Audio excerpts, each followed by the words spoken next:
Welcome back to 5 Minute Fantasy Football, presented to you by the Sports Gambling Podcast Network. Today we're talking about the Washington Commanders. They've had a massive overhaul this offseason. Dan Quinn in, Kliff Kingsbury and Anthony Lynn will run the offense. Jayden Daniels is the new quarterback.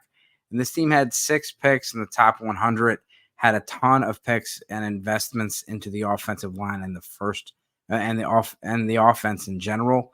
So let's see how Mike Clay has it projected. Talk a little bit about the Sleeper ADP. Your fantasy football drafts are right around the corner. How much does it cost to acquire these guys?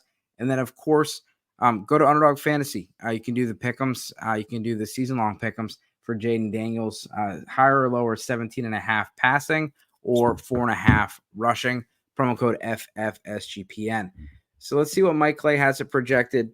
He's got Jayden Daniels starting 15 games, 321 attempts, 3,462 yards, and 16 passing touchdowns, 14 interceptions. Rushing, he's got 584 yards, 5 on the ground. And then he's got him finishing as the QB 13. Right now he's going off the board as QB 12, so right about where Mike has him. Mariota is projected to be the backup. Daniels is a guy where, everyone loves Anthony Richardson, but Anthony Richardson is going to have to do a lot of work through the air if he's going to be able to cash in on what you're paying for him. I do like Jayden Daniels as a nice little backup option if you don't want to pay as much as you have to pay for Richardson. I wouldn't be surprised if they finished very close, where they both have about 3,500 or 3,000 passing and 16 passing touchdowns, and they can get 700 or 800 yards in the air. But you're going to need to get significant movement in the passing touchdowns and the passing yards to be able to get into that top 5, top 6 category where Richardson's getting drafted, and Daniels is someone you don't have to pay that price for. And he's 3 or 4 round. I think the last draft that I did, Daniels was in the 10th, Richardson was in the 5th. So give me Daniels. Brian Robinson, I really like him this year. He's been just under 200 fantasy points the last 2 seasons. Mike has him finishing just under, actually a little bit lower, 178 points in 14 games. He's got 829 yards on the ground, 5 rushing touchdowns, 35 receptions, 280 receiving yards, and 1 TD. Finishing as the PPR, running back 24. Right now, he's being drafted as the RB 34, so it is still a good. It's a good value. I like Robinson where he's getting drafted in the 6th, 7th round. But Austin Eckler is actually being drafted 1 pick ahead of him, and he's getting drafted as the RB 33, and he's going off the board. Mike has him finishing as RB 32. Eckler's getting 442 yards on the ground, 3 touchdowns, and then through the air, 445 yards with 2 receiving touchdowns. If Eckler does get that much receiving work, it will be a problem for Robinson, but he still should be able to finish as an RB2. If Robinson were to get more passing work than 45 targets, then you're looking at someone that could be a mid-tier RB2. We've seen Kliff Kingsbury have some of these, Kenyon Drakes and James Connors and really thrive in the running back room. They have very fast-paced offense. They usually score a lot of points, and they do run the ball. But when it comes down to it, you're not seeing the running backs, change in and out. You're seeing, one running back stay on the field, and hopefully for Robinson's sake, that's him. Austin Eckler, again, you're not getting as much value as you are with Robinson currently in drafts. Terry McLaurin, he's always been a good receiver, but he's not been able to produce for fantasy consistently because of the quarterbacks he's had to play with. This year, he's playing with Jayden Daniels. They have him finishing as the wide receiver 36.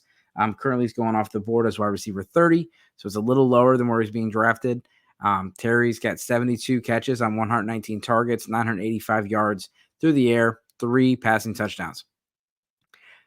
The wide receiver 2 they have is Jahan Dotson, 85 targets, 50 receptions, 592 yards, and 3 touchdowns. Something of note that's been in 8 drives this preseason, Jahan Dotson has not been on the field in 2 receiver sets. He comes off the field in 2 receiver sets, which has limited his production. De'Ami Brown has actually been getting more reps as far as, in two receiver sets. And so that is something to watch because Luke McCaffrey and Jamison Crowder are slot receivers, and Jahan Dotson has been manning the slot.